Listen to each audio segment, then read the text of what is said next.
وَإِذْ قُلْنَا لَكَ إِنَّ رَبَّكَ أَحَاطَ بِالنَّاسِ وَمَا جَعَلْنَا الرُّؤْيَا الَّتِي أَرَيْنَاكَ إِلَّا فِتْنَةً لِلنَّاسِ وَالشَّجَرَةَ الْمَلْعُونَةَ فِي الْقُرْآنِ وَنُخَوِّفُهُمْ فَمَا يَزِيدُهُمْ إِلَّا طُغْيَانًا كَبِيرًا۔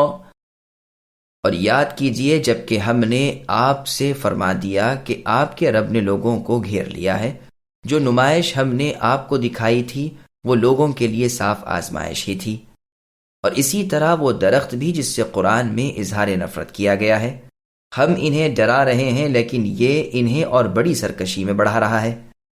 سامعین، اب اس آیت کی تفسیر سماعت کیجئے۔ معراج کا سب منظر رسول صلی اللہ علیہ وسلم نے آنکھوں سے دیکھا۔ اللہ سبحانہ و تعالیٰ اپنے رسول محمد صلی اللہ علیہ وسلم کو تبلیغ دین کی رغبت دلا رہے ہیں اور آپ کے بچاؤ کی ذمہ داری لے رہے ہیں کہ سب لوگ اللہ ہی کی قدرت تلے ہیں، وہ سب پر غالب ہے، سب اللہ کے ماتحت ہیں، وہ اللہ ان سب سے آپ کو اے نبی بچاتے رہیں گے۔ جو ہم نے آپ کو دکھایا وہ لوگوں کی ایک صریح آزمائش ہے۔ دیکھنا معراج والی رات تھا جو آپ کی آنکھوں نے دیکھا۔ نفرتی درخت سے مراد زقوم کا درخت ہے۔ بہت سے تابعین اور ابن عباس رضی اللہ عنہما سے مروی ہے کہ یہ دکھانا آنکھ کا دکھانا تھا جو شب معراج میں دکھایا گیا تھا۔ معراج کی حدیثیں بہت پوری تفصیل کے ساتھ اس سورت کے شروع میں آیت نمبر 1 کے تحت بیان ہو چکی ہیں۔ یہ بھی گزر چکا ہے کہ معراج کے واقعے کو سن کر بہت سے مسلمان مرتد ہو گئے اور حق سے پھر گئے، کیونکہ ان کی عقل میں یہ نہ آیا تو اپنی جہالت سے اسے جھوٹا جانا اور دین کو چھوڑ بیٹھے۔ ان کے برخلاف کامل ایمان والے اپنے یقین میں اور بڑھ گئے اور ان کے ایمان اور مضبوط ہو گئے، ثابت قدمی اور استقلال میں زیادہ ہو گئے۔ پس اس واقعے کو لوگوں کی آزمائش اور ان کے امتحان کا ذریعہ اللہ سبحانہ و تعالی نے کر دیا۔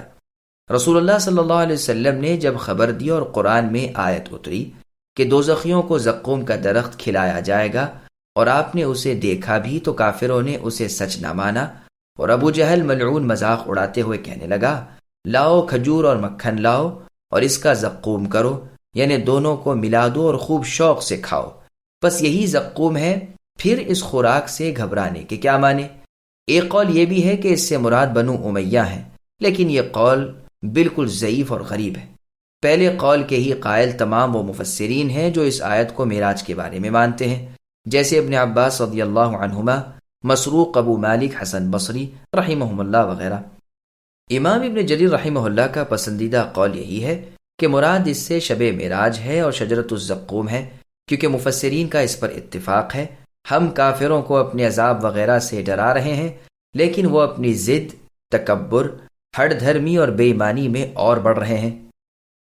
وَإِذْ قُلْنَا لِلْمَلَائِكَةِ اسْجُدُوا لِآدَمَ فَسَجَدُوا إِلَّا إِبْلِيسَ قَالَ أَأَسْجُدُ لِمَنْ خَلَقْتَ طِينًا قَالَ أَرَأَيْتَكَ هَذَا الَّذِي كَرَّمْتَ عَلَيَّ لَئِنْ أَخَّرْتَنِي إِلَى يَوْمِ الْقِيَامَةِ لَأَحْتَنِكَنَّ ذُرِّيَّتَهُ إِلَّا قَلِيلًا قَالَ اذْهَبْ فَمَن تَبِعَكَ مِنْهُمْ فَإِنَّ جَهَنَّمَ جَزَاؤُكُمْ جَزَاءً مَّوْفُورًا وَاسْتَفْزِزْ مَنِ اسْتَطَعْتَ مِنْهُمْ بِصَوْتِكَ وَأَجْلِبْ عَلَيْهِمْ بِخَيْلِكَ وَرَجِلِكَ وَشَارِكْهُمْ فِي الْأَمْوَالِ وَالْأَوْلَادِ وَعِدْهُمْ وَمَا يَعِدُهُمُ الشَّيْطَانُ إِلَّا غُرُورًا إِنَّ عِبَادِي لَيْسَ لَكَ عَلَيْهِمْ سُلْطَانٌ وَكَفَى بِرَبِّكَ وَكِيلًا۔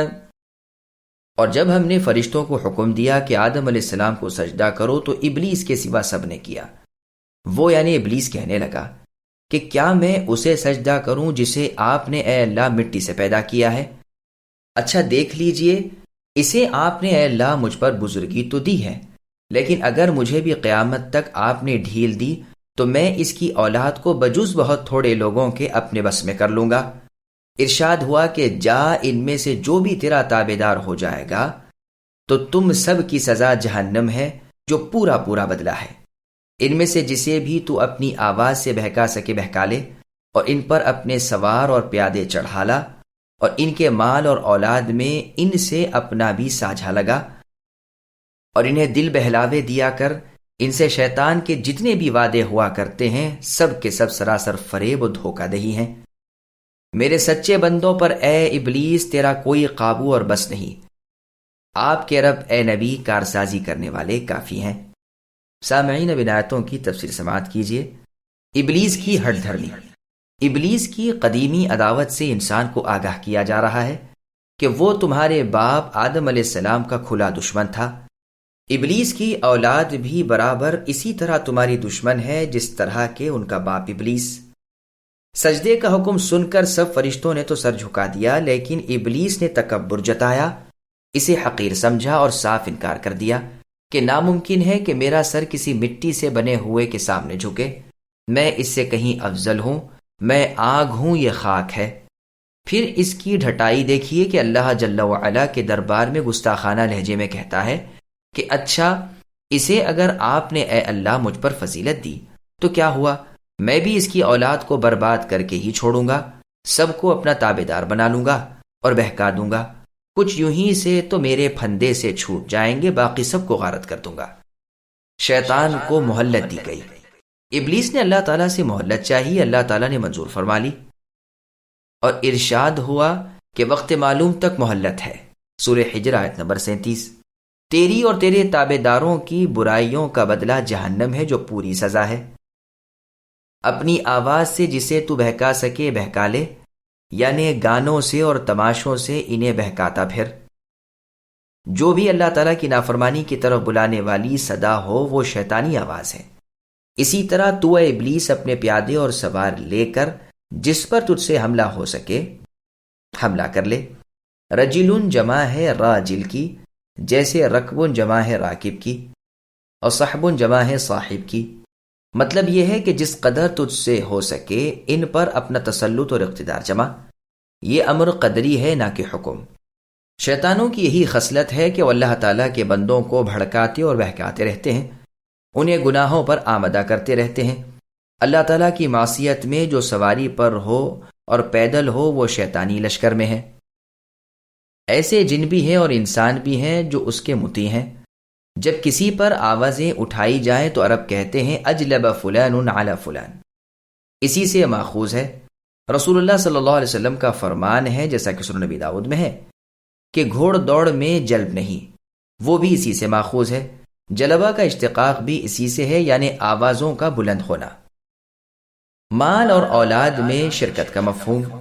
ان کے مالوں میں اور اولادوں میں بھی تو شریک رہ، یعنی اللہ کی نافرمانیوں میں ان کا مال خرچ کرا، جیسا کہ تفسیر ابن جریر میں یہ بات موجود ہے۔ سود خوری ان سے کرا، برائی سے مال جمع کریں اور حرام کاریوں میں خرچ کریں، حلال جانوروں کو اپنی خواہش سے حرام قرار دیں وغیرہ۔ اولاد میں شرکت یہ ہے کہ مثلا زنا کاری جس سے اولاد ہو، جو اولاد بچپن میں بوجہ بیوقوفی ان کے ماں باپ نے زندہ درگور کر دی ہو یا مار ڈالی ہو، اسے یہودی، نصرانی، مجوسی وغیرہ بنا دیا ہو۔ اولادوں کے نام عبد الحارث، عبد الشمس اور عبد فلاں رکھا ہو، غرض کسی صورت میں بھی شیطان کو اس میں داخل کیا ہو یا اس کو ساتھ کیا ہو، یعنی شرکت شیطان کی ہے۔ صحیح مسلم کی حدیث میں رسول اللہ نے فرمایا کہ اللہ عز و جل فرماتے ہیں، میں نے اپنے تمام بندوں کو ایک طرفہ موحد پیدا کیا، پھر شیطان نے آ کر انہیں بہکا دیا اور حلال چیزیں حرام کر دیں۔ بخاری مسلم میں ہے، رسول اللہ صلی اللہ علیہ وسلم فرماتے ہیں کہ تم میں سے جو اپنی بیوی کے پاس جانے کا ارادہ کرے یہ پڑھ لے، اللہم جنبنا الشیطان وجنب الشیطان ما رزقتنا، یعنی اے اللہ آپ ہمیں شیطان سے بچائیے اور اسے بھی جو آپ ہمیں عطا فرمائیں۔ تو اگر اس میں کوئی بچہ اللہ کی طرف سے ٹھہر جائے گا تو اسے ہرگز ہرگز کبھی بھی شیطان کوئی ضرر نہ پہنچا سکے گا۔ پھر آگے اللہ فرماتے ہیں کہ جا ابلیس، تو انہیں دھوکے کے جھوٹے وعدے دیا کر، چنانچہ قیامت کے دن یہ خود کہے گا کہ اللہ کے وعدے تو سب سچے تھے اور میرے وعدے سب غلط تھے۔ پھر آگے اللہ فرماتے ہیں کہ میرے مؤمن بندے میری حفاظت میں ہیں، میں انہیں شیطان رجیم سے بچاتا رہوں گا۔ اللہ تعالیٰ کی وکالت، اللہ کی حفاظت، اللہ کی نصرت، اللہ کی تائید بندوں کو کافی ہے۔